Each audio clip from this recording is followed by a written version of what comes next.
Webinars DGE. Direção-Geral da Educação, Ministério da Educação e Ciência. Divulgação de projetos, iniciativas e boas práticas na educação portuguesa. Bem-vindos a mais um webinar DGE, hoje dedicado ao tema mediação como instrumento de promoção do sucesso educativo.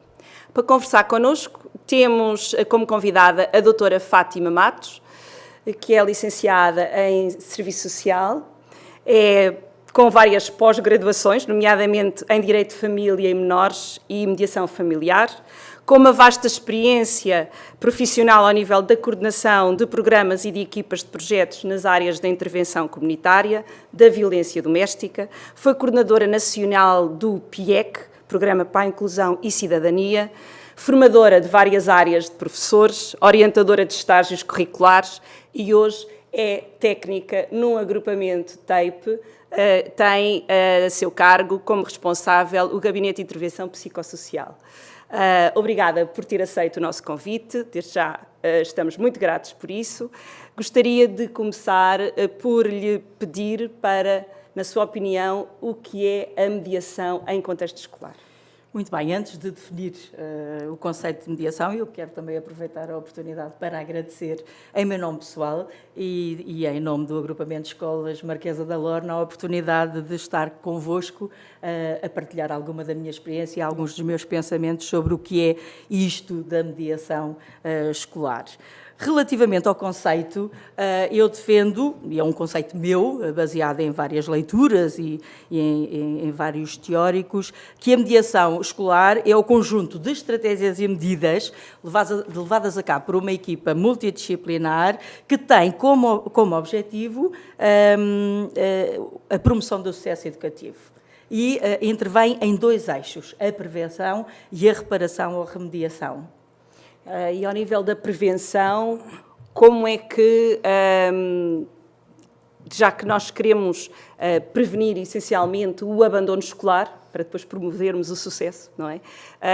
Como é que se pode mediar, como é que uma equipa de mediação pode ajudar nessa área? Ok, então, relativamente ao eixo da prevenção, nós consideramos que é absolutamente essencial que um agrupamento de escolas faça o levantamento, a auscultação dos interesses e dos talentos dos alunos do seu agrupamento, desde o pré-escolar até ao secundário, no caso do agrupamento de escolas Marquesa da Lorna, até ao terceiro ciclo, até ao 9º ano. É absolutamente fundamental fazer o levantamento, uma auscultação dos interesses, quais são as áreas, quais são os seus talentos individuais e depois, indo de encontro não só aos talentos individuais dos alunos, mas também da equipa educativa, então desenvolver uma série de atividades que podem ser, por exemplo, ao nível preventivo, ações de sensibilização para pais, encarregados de educação, ações de sensibilização para os diretores de turma, por exemplo, no âmbito da Lei de Promoção e Proteção, ateliês vários, nomeadamente, estou-me a lembrar, no nosso agrupamento temos o ateliê de mantas e retalhos, que consiste na troca de saberes entre vários atores, nomeadamente alunos, assistentes operacionais e professores, o ateliê de teatro, o ateliê de dança. Portanto, há uma série de atividades que podemos desenvolver não só em contexto escolar, mas também em contexto de comunidade, que podem ser promotores do sucesso educativo e que vão de encontro à motivação individual de cada um dos intervenientes num contexto escolar. No ponto de vista remediativo, aqui cinge sobretudo a uma metodologia de intervenção, a um modelo reparador e vai sobretudo de encontro a responder a necessidades identificadas no agrupamento, necessidades ao nível da mediação na sua especificidade, que pode ser, por exemplo, o acompanhamento psicossocial de uma situação, de um aluno ou de vários alunos, ou de uma família, no encaminhamento das famílias para recursos externos à escola, no acompanhamento individual mais intensificado, sobretudo em situações em que sejam identificadas fatores de risco ou de perigo no diagnóstico que é feito ao aluno e à família e, portanto, são situações mais de reparação de problemáticas identificadas em contexto escolar e na família. E como é que podemos operacionalizar essa mediação? A mediação, a meu ver, organiza-se, operacionaliza-se em 7 fases. A fase da sinalização, que pressupõe que alguém sinalize a situação. Qualquer pessoa? Qualquer pessoa pode sinalizar. Normalmente, no contexto onde eu trabalho, por exemplo, quem sinaliza são os professores titulares do aluno, os educadores, no caso do pré-escolar, ou os diretores de turma, são normalmente quem sinaliza as situações mais problemáticas. Esta fase é absolutamente essencial. Existe um documento próprio muito simples, de preenchimento simples, que todos os docentes têm, ao qual todos os docentes têm acesso e que é com base nessa sinalização que se vai desplotar toda a intervenção, toda a mediação.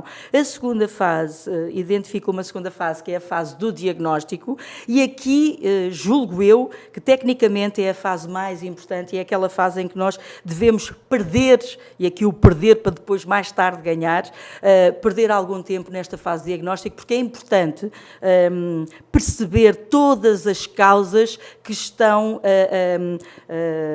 a justificar, que estão a causar este mal-estar no aluno ou na família e que estão a impedir que ele tenha sucesso educativo.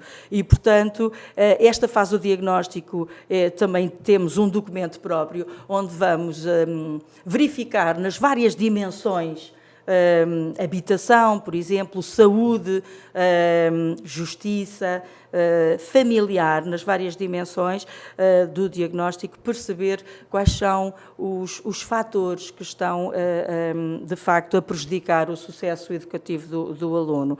Esta fase é absolutamente essencial e deve ser, é pluridimensional e deve ser multidisciplinar. Portanto, as várias áreas de formação existentes na equipa devem se debruçar nesta fase e devem participar no diagnóstico não só o aluno.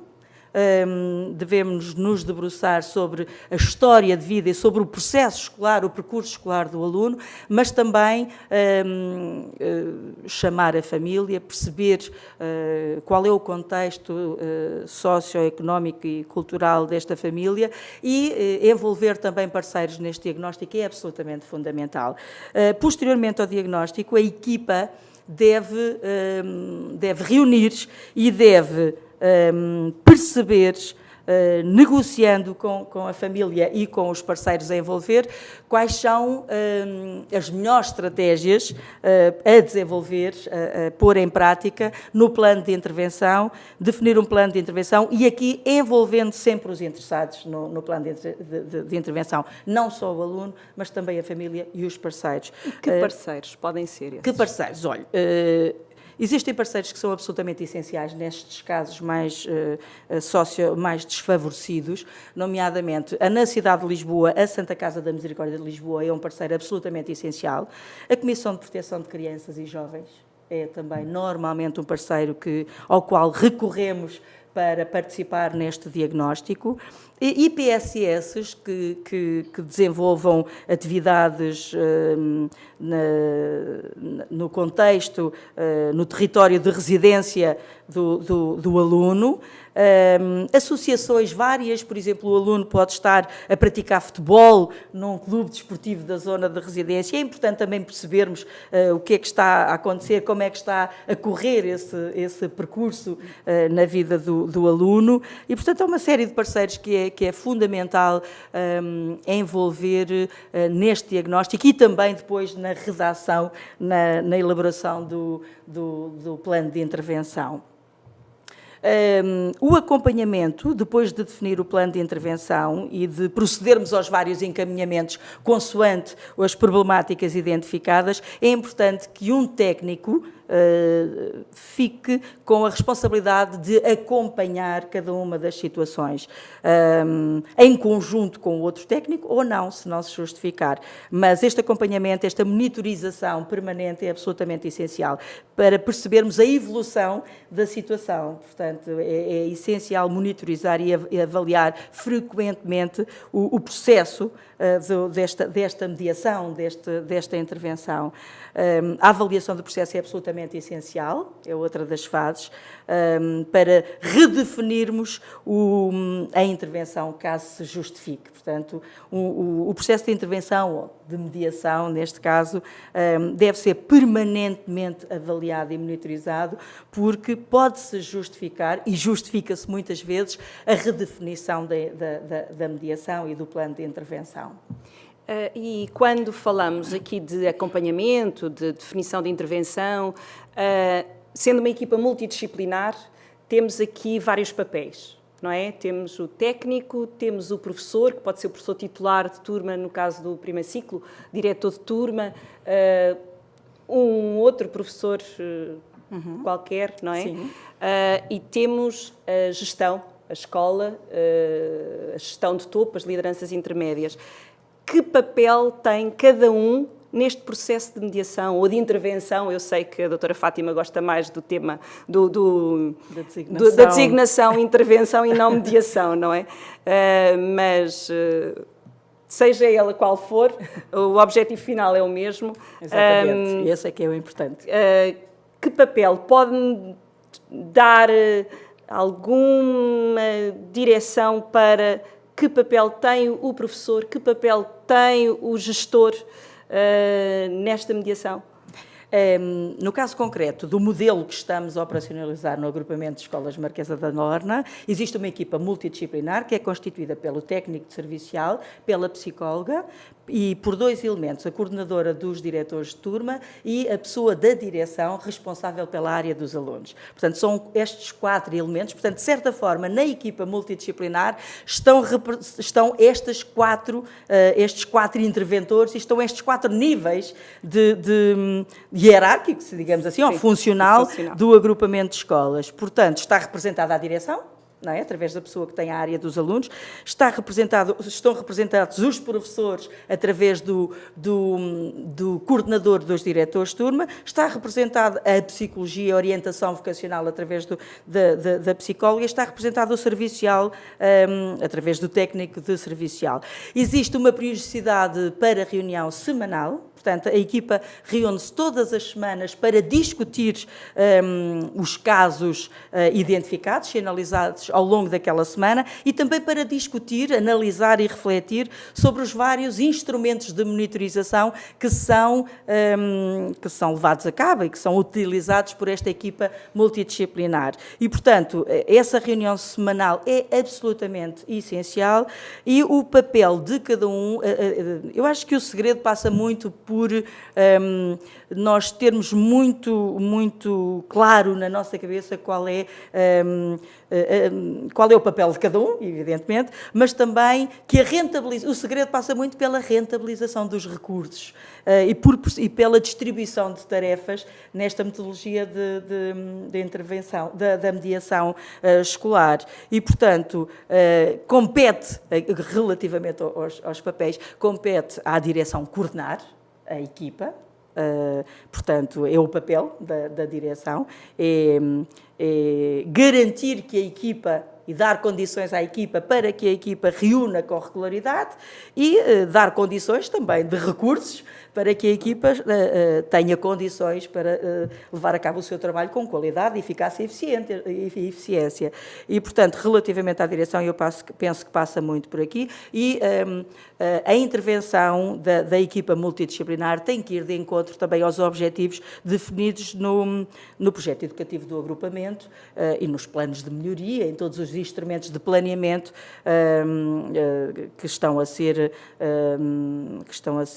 operacionalizados também no respectivo agrupamento. Relativamente ao coordenador dos diretores de turma, o seu papel é, sobretudo, no sentido de difundir a informação e as decisões e as informações e as orientações que saem desta equipa multidisciplinar, no sentido de cada uma das respectivas turmas, cada diretor de turma na sua respectiva turma leva a cabo e, portanto, garanta a operacionalização quer dos instrumentos que ficarem definidos para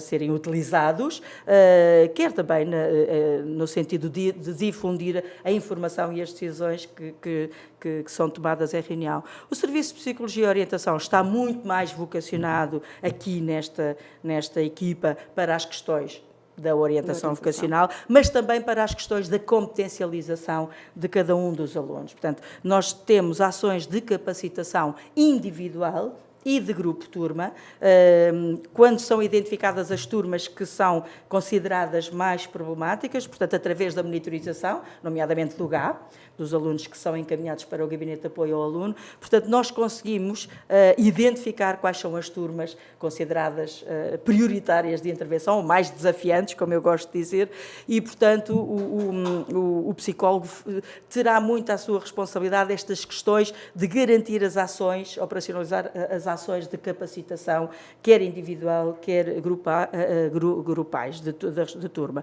O técnico de serviço social tem a responsabilidade, sobretudo, das questões das parcerias, portanto, a rentabilização, o envolvimento da comunidade no percurso educativo e na promoção do sucesso educativo do aluno e dos alunos ou da turma, e, portanto, envolvendo os vários parceiros da comunidade neste processo de intervenção, e o encaminhamento e a articulação, aqui numa lógica de modelo ecológico, tendo como referencial o modelo ecológico, articulando permanentemente a informação com os parceiros que têm a responsabilidade de intervenção no que diz respeito à infância e juventude. Quando falou no gabinete, gabinete é uma palavra que nos cria sempre uma certa claustrofobia, não é? Dá assim um ar de quatro paredes. De que tamanho é o seu gabinete no seu agrupamento? Olha, o meu gabinete é do tamanho do mundo. Eu raramente, aliás, quem me conhece sabe que eu raramente estou em gabinete, portanto, é um proforme utilizar a designação gabinete. De facto, eu tenho que ter um espaço físico. Isto foi uma provocação, porque eu vi que o seu gabinete é o agrupamento inteiro. Eu raramente estou no gabinete, aliás, não fazia sentido. Não faz sentido que um técnico permaneça em gabinete. Portanto, o gabinete, de facto, é onde eu necessito também de momentos de concepção, de produção de texto e de momentos de tranquilidade, até para salvaguardar, sobretudo, as questões de salvaguarda da intimidade, em algumas questões mais consideradas mais complicadas, mais profundas, mas as atividades, a mediação acontece em qualquer lugar.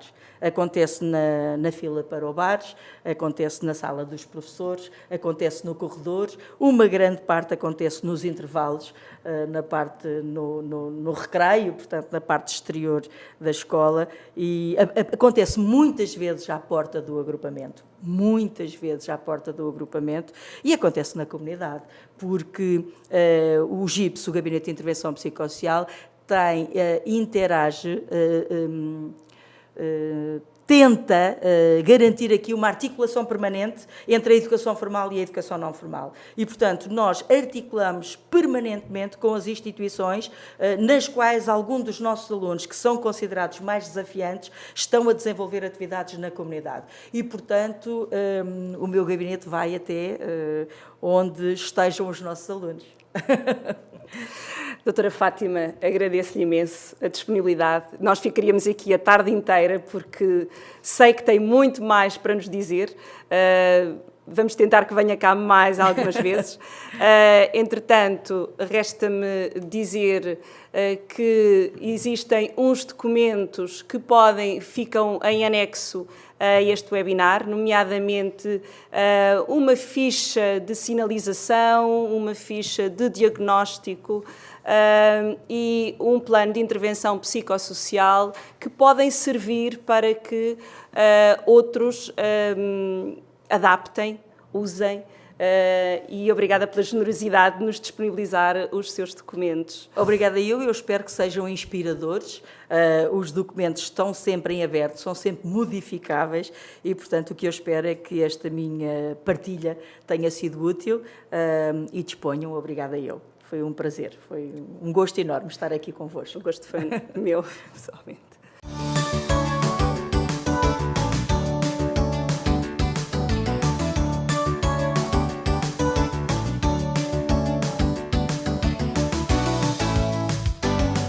Webinars DGE. Direção-Geral da Educação, Ministério da Educação e Ciência. Divulgação de projetos, iniciativas e boas práticas na educação portuguesa.